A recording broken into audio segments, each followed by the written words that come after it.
Good evening, everyone. Welcome. My name is Joe Davich. I'm the Executive Director here at the Georgia Center for the Book. On behalf of the Georgia Center for the Book, the Decatur Arts Alliance, the Dekalb County Public Library, and the Dekalb Library Foundation, welcome to another in our continuing series of artist talks for The Book is Art Volume 12, Rock, Paper, Scissors. These talks, of course, originally were inspired and came to us during the pandemic, but were so popular, we have decided to continue them. And if you're not joining us live this evening, you can always find these talks on our YouTube channel, as well as archive talks from previous art shows. Just a few things before we get started with our official presentation this evening. You can, if you'd like, during the discussion, use the closed caption portion feature on this video. You can find the CC button at the top or the bottom of your screen, depending on your device. And once you click it, you can resize the font to make it legible for you. Also, please be advised that you can ask questions of our artists this evening using the Q&A feature. You can find that Q&A button at the top or bottom of your screen. Click on it and please type your question in that box to make sure that it gets answered in turn. I would like to note that this evening, unfortunately, Rachel Simmons will be unable to join us due to the evacuations of Hurricane Milton, and because she lives in Orlando, Florida, she is not able to join us this evening. She has provided us a video of the books that she has in the exhibition this year, and we will play that at the top first, and then we will turn to our other artist, Stephen Daiber, who will give his presentation this evening. So right now, I would like to do the introduction for Rachel Simmons and get this evening rolling for you all. Rachel Simmons is an American artist and educator based in Orlando, Florida. She makes artist books, zines, prints, and in creative practice explores environmental and social activism, science, philosophy, and memory. Since 2000, she has been teaching book arts and printmaking at Rollins College in Winter Park, Florida, and is an active member of CBAA, the Association for Book Art Education. Rachel's artist books can be found in institutional collections and archives at the Whitney Museum of American Art, Scripps College, Harvard University, the Newberry, Bainbridge Island Museum of Art, Baylor University, Yale University, the Berkeley Environmental Design Library, the University of Miami, and many others. She has several selections this year on exhibition at the fourth floor gallery of the Decatur Library, and we do invite you to come and explore those works, particularly on October 28th, when we'll have our White Glove Night, where we will allow you to gently look through all of the books in the exhibition this year. So now I would like to turn it over to the prepared video from Rachel Simmons this evening. And I make books, prints, and zines. I'm here to talk to you today about a book that is featured in The Book is Art, Volume 12, Rock, Paper, Scissors at the Decatur Library. And I'd like to thank Joe and Allie and the whole team that put this exhibition and these artist talks together. This is the studio where I teach at Rollins College in Winter Park, Florida. This is our Vandy, and our print studio is full of vibrant examples of student work, and it's the place where I spend a good deal of my time. I'm working here in this video on the Vandercook, pulling a print last year.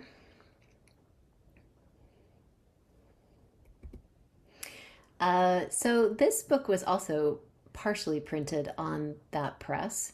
It's called Exactly Right, and it's a meditation on my creative process, particularly in respect to this idea of getting everything exactly right as a book artist, this inherent need for perfection, which I definitely experience in my practice, but I also actively try to investigate it, and I push back on it quite a bit. So I'm going to walk through the process of making the book. I really wanted to emphasize process in this talk because the book is about the labor of making art. It's really about investigating what that's like. Why do book artists spend so much time on their work and make copies of it as well? The book is really vibrant in terms of color palette. There's repeated imagery of hands, eyes, and text. And the book was an experiment in producing a sequence of pages, relating them to one another, but also not really having a fully formed plan about how they would work together as a cohesive book. So part of my process is about drawing. Drawing is really important to me. And in recent years, I've been drawing digitally on an app called Adobe Fresco. What I can do in Fresco is make a time-lapse recording of my process. And those time-lapse videos have also become part of my work. But it also serves as a record for how a drawing came to be the way that it is. Because I work digitally, I'm also able to make vector-based images of those same files and then cut them out on my Glowforge laser cutter. So you'll see quite a bit of this kind of material in the book. Risograph was another important component of the book. Riso is a process done on a particular machine. And you can see in this video sort of some close-ups of what Risos look like, the hyper-saturated color, the really juicy texture. So I wanted to utilize that along with things like jelly printing and letterpress as well. So funnily enough, halfway through this project, the risograph actually broke. So I switched over to other materials at that time, and I started really investigating these materials that I would associate with like craft or office supplies. They became a really integral part of the process. I used to work in an office in college, and I was really interested in making work from common materials, materials that were not meant to be art materials. So in essence, I got a chance to explore that or revisit that part of my practice, taking common materials or craft-based materials and seeing what I could do with them artistically. The imagery of the book is interesting. It comes from found sources like magazines and books. It's also combined with my drawings. You can see here how these three layers combine and then are printed as risograph underneath a layer of letterpress. I'm going to show you a process of how the riso works here, if you've not seen one before.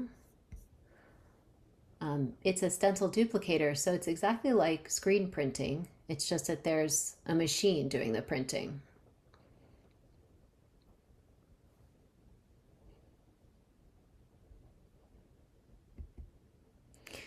One of the things that I love about it is this, again, this rich texture and saturated color, which makes it great for layering. The writing also came about in the same organic, experimental way as a response to what was going on. I kind of had in mind the whole time this book that we have in the Rollins Book Arts collection called The Labor of the Hand and the Mind, or The Work of the Hand and the Mind. And that book is a meditation on how artists spend time making work, and that art is a form of labor that is fairly underappreciated in most societies. But also my meditation was about, how do I work? How do I estimate? How do I take a chance? How do I make my next decision? How do I know it's going to work out right? Or what do I do when it doesn't work out right? So this text is about that, addresses those sorts of issues. I also worked with monotype and jelly plate printing for this project. So again, it's got tons and tons of different layers. I worked with this cheesecloth just to make a very subtle impression on an already printed layer of risograph. And I really enjoyed seeing how those different techniques came together in different ways. This is the spread that you saw previewed earlier in the video. It shows these images of this repeated image of a ship. That ship was a photograph I took of the Lubov Orlova, which is the ship I took to Antarctica in 2008 and 2009. And it's shown up in my work in a bunch of different ways. But part of what I thought was so appealing in using it in this book was thinking about how I'm always pushing myself into an area where I'm not comfortable, or how I'm adventurous, but I also have terrible travel anxiety. Like I keep kind of pushing myself to experiment and be challenged in my work and in my life. This letterpress printed image saying the word imperfection through experimental typography is part of the process of kind of just seeing what happens. Let's see what happens when I layer these two things together. It's printed on Braille paper, and it adds this really interesting tactile texture to the book. The book is definitely meant to be touched. It makes sound. It's very noisy. We'll hear it here in just a minute. The hand images were really important to my process as well. They reference my hand as my most important tools. Despite all of the technology that I have at my disposal, I still can't put it all together without being very careful with my hands. So these are tracings of my hands that were cut out on the Glowforge, and I ended up having just like tons of these little hands all over the studio for a whole lot of weeks. I'm sure there's still some in the nooks and crannies. I also use these office supplies. As I mentioned before, this is one of my favorite new materials, which is fluorescent translucent Post-it notes. And here I am starting to collate the book. Collating is pretty interesting because it's the first time, at least for this book, where I didn't really have a plan about the sequence of pages. It gave me a chance to, in the very end, kind of figure out all the bits and pieces and put this together to make a cohesive, holistic book. We'll listen to the book here in this video. It's got vellum covers, but it's a double layer of vellum, screen printed on one side, and in the inside, like stuck between the pages, are these little cutout hands. So it's a kind of a loud book. It's crunchy, it's tactile, it's interesting to handle. You can see the way that the light passes through the vellum and shows you that trapped layer of tiny hands. Part of what I like to do when I'm editioning is almost always I make a variable edition. So I'll have a structure and a cohesive repetition of imagery, but this pink page, for example, it's different in every one of these 20 copies of this book. It has commonalities, but for me, editioning needs to stay interesting. It needs to be a process of me learning. And it needs to be a process that's organic, that I can decide, oh, I'm going to try this way of laying this page out. I've already tried this way. What else could I do? It makes me a better artist to keep pushing myself to figure out what other decisions or outcomes are out there possible. You can also see the carryover of the cut vectorized hands, right, which are cut out on the Glowforge and then printed to the right in pink using screen printing. And I love the echo of those two processes side by side. You'll also see lots of transparency, lots of like glittery tape and collage. So again, it being a book that's about the creative process, that's about experimental decision making, that's about not knowing the outcome until you've finished the book. I think that's evident in the materials on each and every page. This page shows some windows that have been cut out with paper placed behind. And you can kind of see the variety of the different approaches that I took to each page. and how when you turn the page, you can still see the preceding page for the most part. Every page has a window cut out that gives you a preview of what's coming or what was before.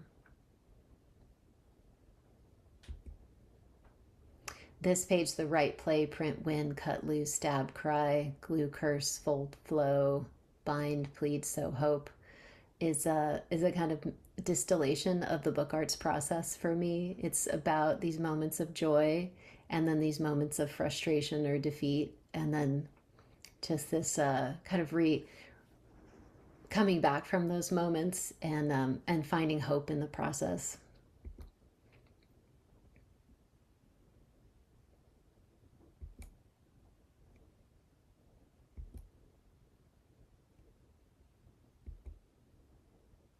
So interestingly enough, the book was printed on 11 by 17 sheets, which were folded at the foredge and then stab bound in the open edge. So the spread that we saw earlier, It's Okay to Be Lost at Sea, in the final book is folded in half. So you really just see half of that spread at a time. And as a, I don't know, a design kind of choice that I made, it was a really interesting choice. It gave me it offered these surprises at the end. I didn't know how spread was going to come together until I folded two sheets and put them together.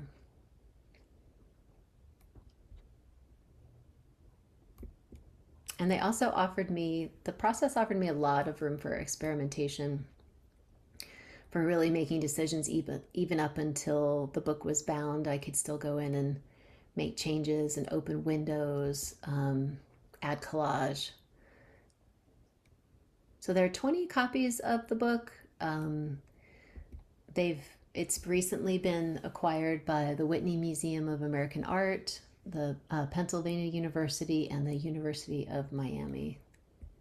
And I'm really thrilled to have it included in the art, in the show this year. I appreciate it so much.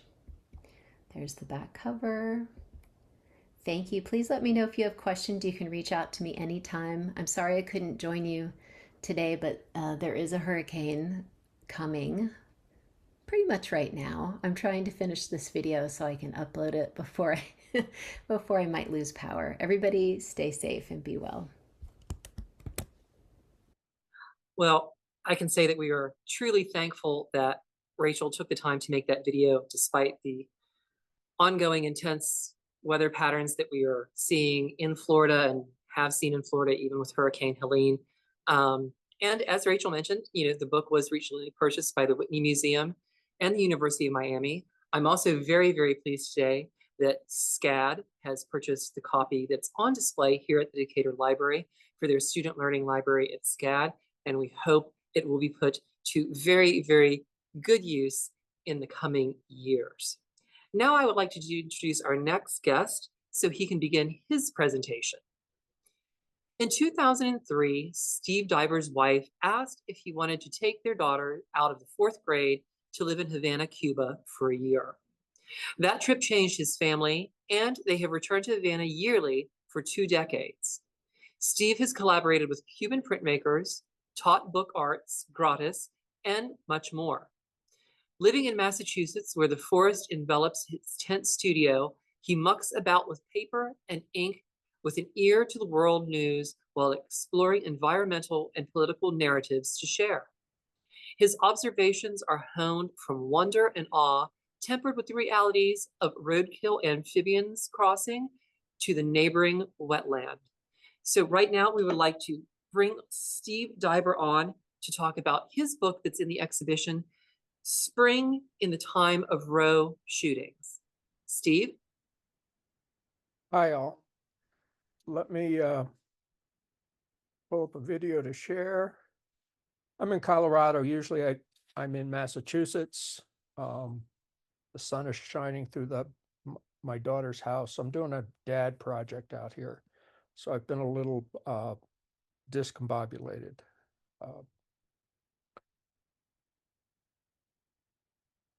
So I live in Massachusetts on the edge of the woods. And in the 1988, or 89, I bought this book, Ferguson's Astronomy, I was just talking about, and had this moment where I thought, if I draw on these pages, perhaps something interesting will happen.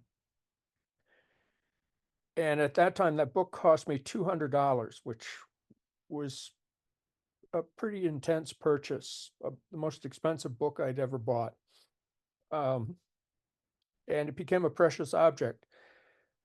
So I was showing it to a friend of mine, and she poured a beer on the book, which was perhaps the best thing that happened, because I immediately took a knife, cut the cords on the book, removed the illustrations because they were soaked in beer, and dropped it in a bathtub and washed it off. And that gave me license to alter these pages. And the same images, ferns, rocks, woods, trees, have been showing up for decades. These are two images. The one on the left is a dead animal carcass that I was doing a workshop at the Women's Studio Workshop on plant dyeing, and they had a vat of indigo. And at the end of the class, I dropped this animal carcass in and printed it directly onto paper. And the image on the right is about my experience in Banff, a woodcut, direct nature print from a deer leg, my footprints, and buried under the woodcut is a silk screen, all on handmade paper with elk dung. So 31 years ago, we moved to Massachusetts, and I live on the edge of a forest. And maybe 15 years ago, I bought a tent, and that's my seasonal workshop. And since I'm out there all the time, one of the things I've started to do, because it started with me trying to print a rotten white pine tree stump that was probably 150 years old, and it didn't work. I even made make-readies to get the paper in contact with the decay. I was trying to print the mold, and I wasn't happy with the results. But I started placing the paper in the forest or in the grass on my property and letting that decay, which you can see in the foreground. And this is pages from a book I made last year, Summer in the Time of Heat and Rain and Smoke. These are two nature prints. The one on the left is a hemlock stump printed directly, and the one on the right is a pine stump that I cut down that is still alive. And around the perimeter, there's pitch being produced, and the bark is still functional because of the trees that surround it. So here's just an image of some of the paper I've worked on. As you can see on the left image, you can see a little bit of the decay. And one of my favorite finds is actually a piece of roadkill. It's an American toad. And I have an archive of these animals that I've printed with 30 years of these animals and tree sections.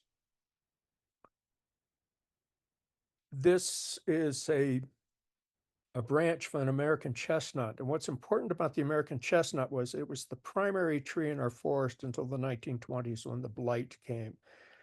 And it was considered the perfect tree because it was rot resistant. It fed the farmers' animals along with all the animals in the forest. It probably supported 700 different species, well, 400 maybe. And so this was a fence post that I borrowed from my neighbor's abandoned field and cut the top off. And it's now become a precious object. I've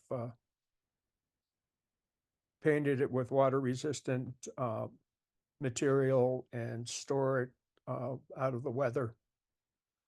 But it creates this amazing oval print.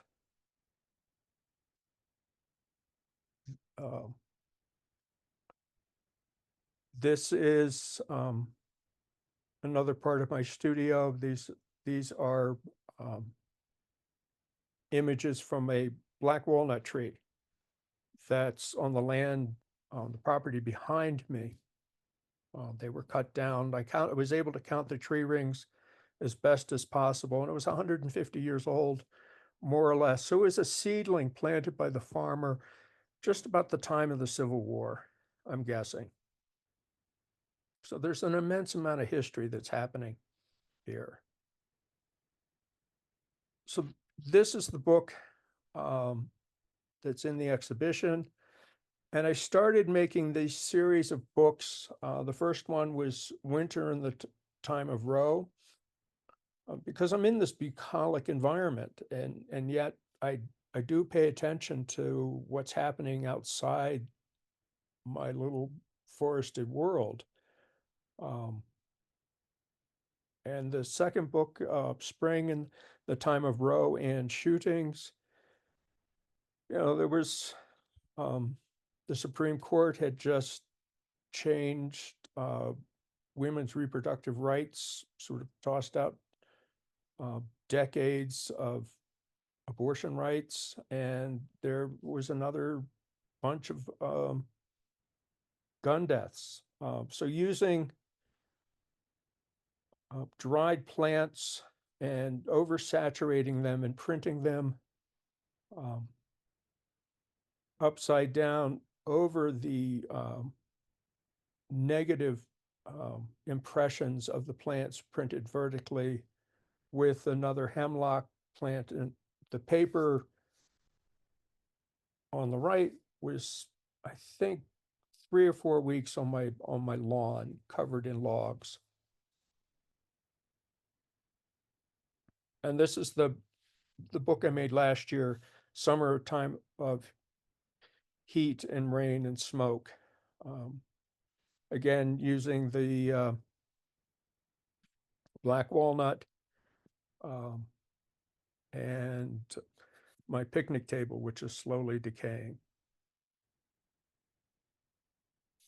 And to do this, every printmaking process requires a certain amount of maintenance and effort and curating.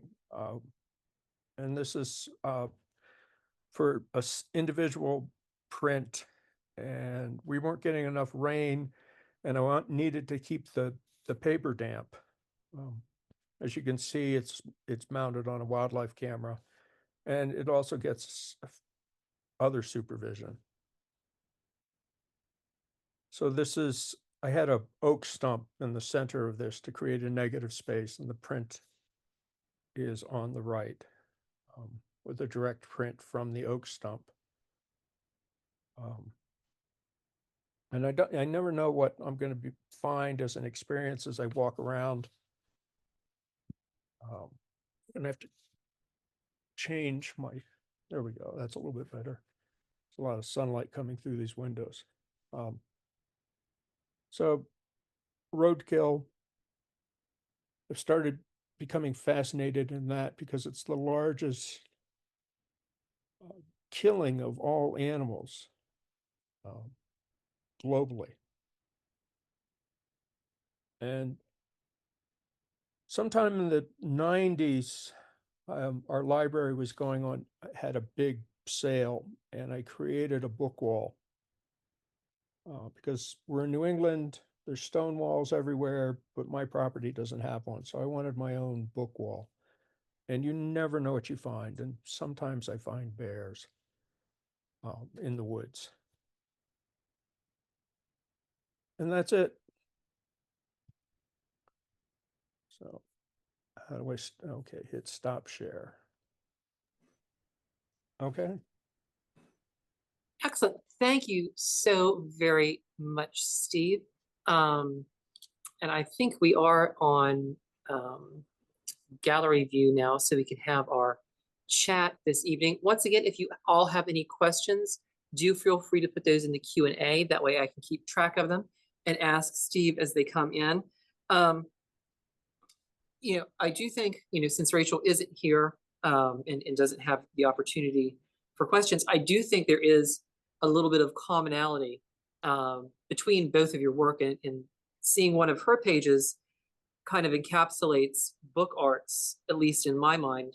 She used the phrase, the labor of the hand and mind, and experiment in equilibrium. And I always think it's sometimes kismet with these pairings that I can find kind of commonalities between the two artists, even though you both work in kind of different forms of printing. You have a very naturalistic style and use natural materials, and Rachel has a very elaborate printing setup in her studio. But let's talk about a little more about you using natural items. Paper is, of course, very natural as it is. And we've had an artist before in the exhibition when we were downstairs use decay printing with fabrics as well, but also use fungus and spores in the book. And I believe Emery purchased a copy, and I always wondered, how does that work with spores and fungus in a book that's now being housed in a library collection somewhere? But Steve, what is it about using paper, which naturally decays anyway, and forcing that process as far as your artistic expression goes? Well, first, I think you're right. There's an immense amount of commonality between Rachel and myself. Even though our subject matters and our process are worlds apart. The whole idea of not knowing where this book is going to end up or how it's being developed. We have very similar working methods. For me, I don't have a clue. Sometimes I don't even know the title. And it's just this visceral experience, and hoping that I'm smart enough to pull it off. What is it about decaying paper?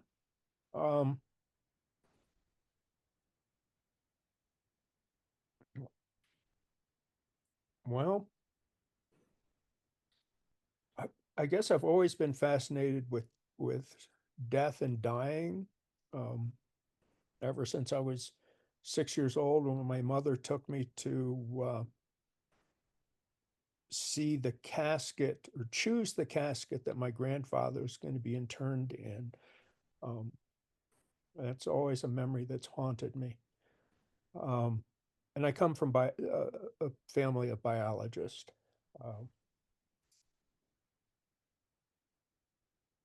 So it's, and then I make this book wall, and all it does is decay.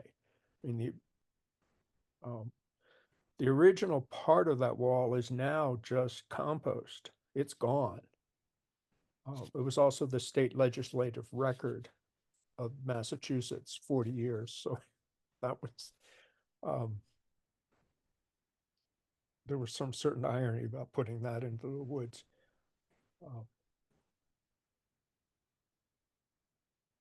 And it was more about trying to get an impression of this tree that was cut down in my woods by the previous owner in the early 70s. I'm guessing that's because that's when he bought the property and built the house. So here's this tree stump that has its own life form around it. And I was trying to use what was growing there to get an impression of that. And then then I just started putting prints recycling prints and using hemlock trees, which are dying in our forest because of the woolly adelgid beetle, and watching what was happening that and recording that event over the course of a summer, with all the rain and things that were living under the stumps, salamanders. It was a nice moist area when things were dry. That's what's kind of led me down that path. And then it's become a bit more curated.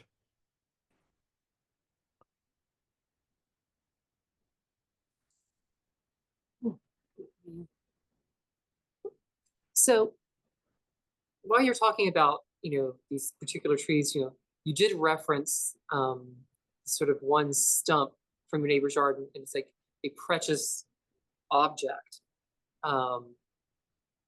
which really piqued my interest, because people save things and pictures and, little charms, maybe something they find, but you have this large stump that you've preserved and are using for printing. What is it about, I think we're hearing a lot, inferring a lot from how you're saying it, but how you refer to this as a precious object, almost as a sacred object. And what else do you have that you would consider a precious object that maybe you use multiple times in your work as well? Well, this has become a sacred object because the tree almost died out, and there is an American Chestnut Society which is doing a huge effort to preserve that. But it was also the perfect lumber because it was rot resistant. It was great for structure, but it also had this amazing yellow quality to it. And when I lived in Washington, D.C., the houses that I was living in, the dining rooms were all finished in American chestnut. And so it was a certain mythology about that tree that I was taught very, very early. I've got one summer I worked at Fort Delaware, which is the largest Confederate prison on an island in the Delaware River, and we were opening up the base of these chimneys, and there were letters that had blown up in the wood stoves and then fallen down inside the old fireplaces. That's what those people were after. But there were also there was a kestrel skeleton, there was a crow skeleton, barn owl skeleton, mice.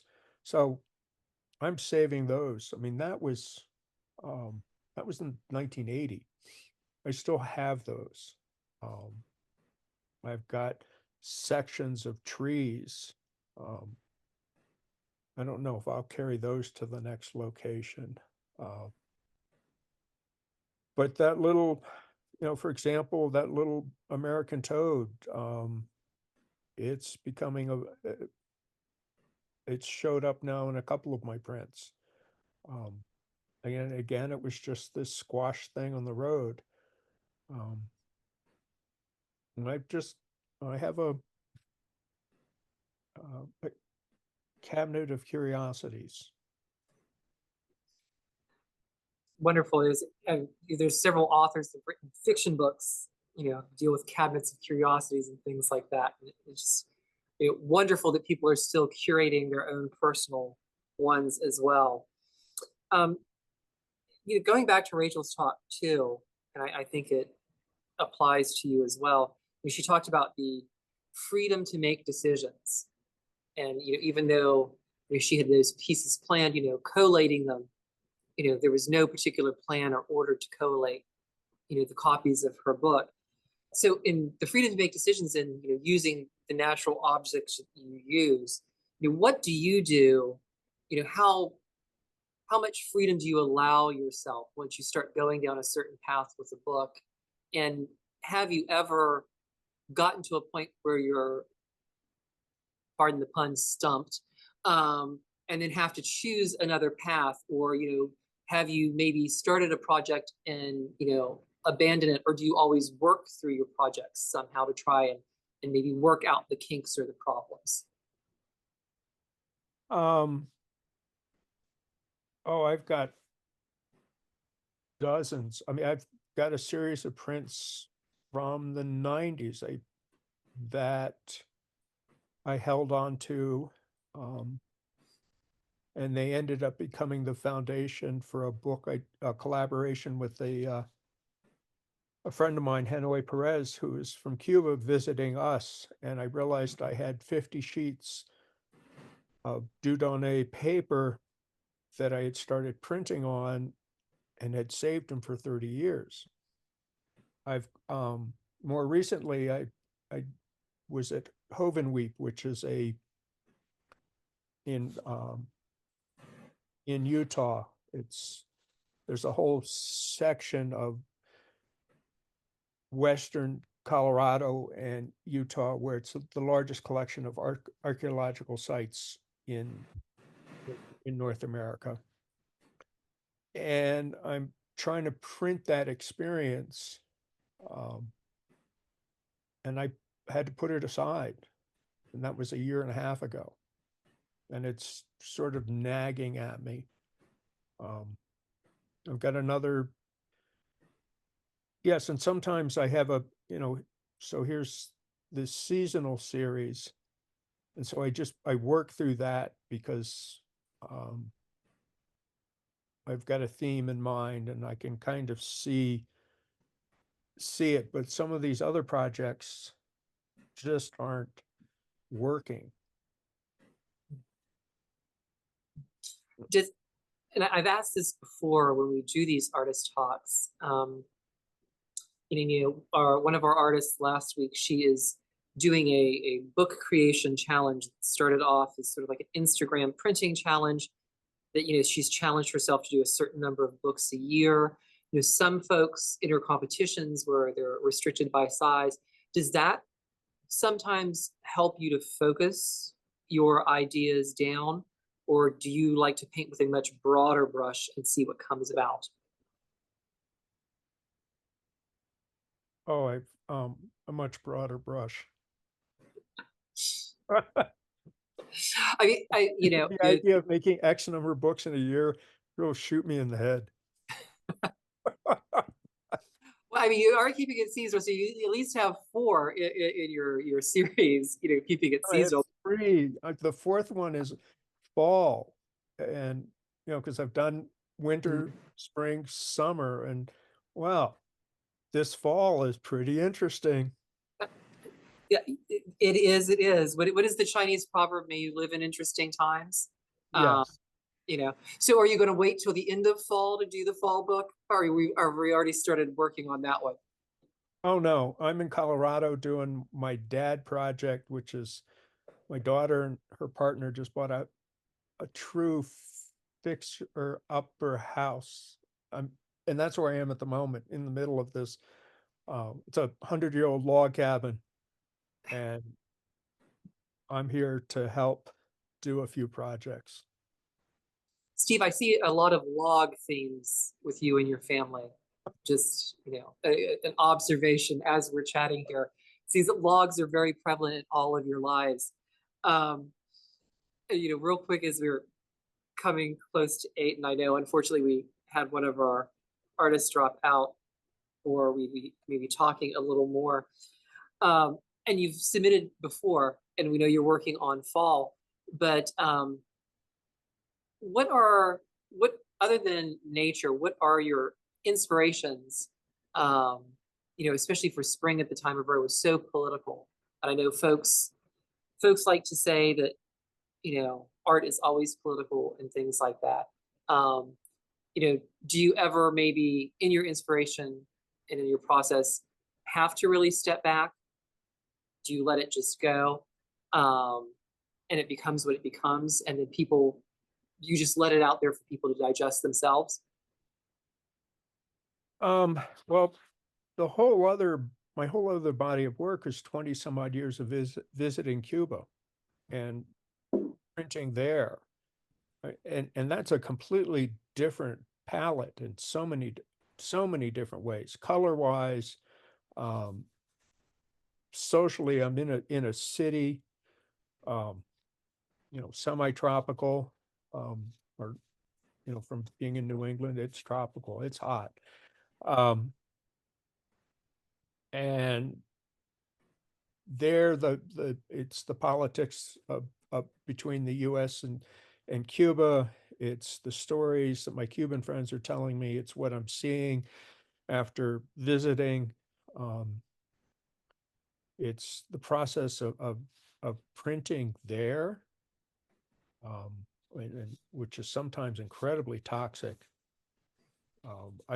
One of my, actually at the Rollins library, one of my books is in their collection, and it was, part of it was offset printed using, or no, not offset printed, screen printed using offset inks. And I think we were cleaning the screens with toluene. Toluene is absorbed through the hands, and there's no gloves to be found. So, so that's a whole other thing. I'm not sure, did that answer the question? Yeah, well, yeah, and it also gets me to thinking. Last year, one of the folks submitted a book, Anna Embry, who teaches book arts in Tuscaloosa, did a book called Windows of Havana. It was a collaborative effort with students as well, and each particular page of the accordion fold book was a different sort of window sill, the gorgeous, molding around it that was in Havana. And we had another book that was Katika, Africa.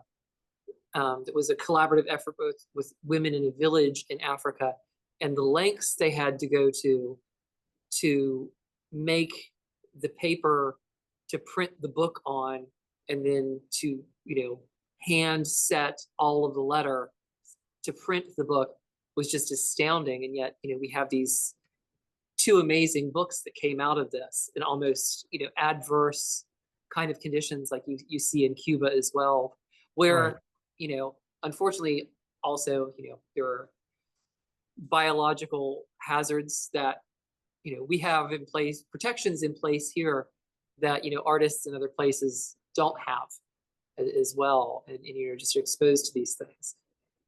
Oh, I brought some green printing ideas down. One of them is using vegetable oil to clean the matrix of oil-based ink, and they just said, "Steve, that's too expensive. We can't afford it. Gasoline is so much cheaper." Wow. I mean, I guess it comes, the price of health over economy. I mean, even folks in civilized societies are making these kind of decisions, granted with different things, Yeah. but sometimes those kind of choices are across the board, just with different substances and levels and whatnot. Well, thank you so much, Steve. It has absolutely been enlightening and a joy to talk with you tonight. If you all haven't stopped by the exhibit, if you are near the Decatur Library here in Decatur, Georgia, do stop by Thursdays through Saturdays or by appointment. And then be sure to come by on the 28th when we are doing White Glove Night, so you can explore some of these beautiful pieces of art, including Steve's, which is right behind me this evening. Again, thank you, Steve, so much for sharing your art and your inspiration with us. Again, everyone, thank you so much for allowing us to come into your homes. We will soon have this posted to our YouTube channel, where you can also find the rest of this year's videos, as well as archived book as art talks from previous years. Thank you all so much for joining us this evening, and we hope to see you all next week, and again, very, very soon. Have a wonderful night. Great. Thank you very much. I'm truly humbled. Thank you so much, Steve. We'll see you soon.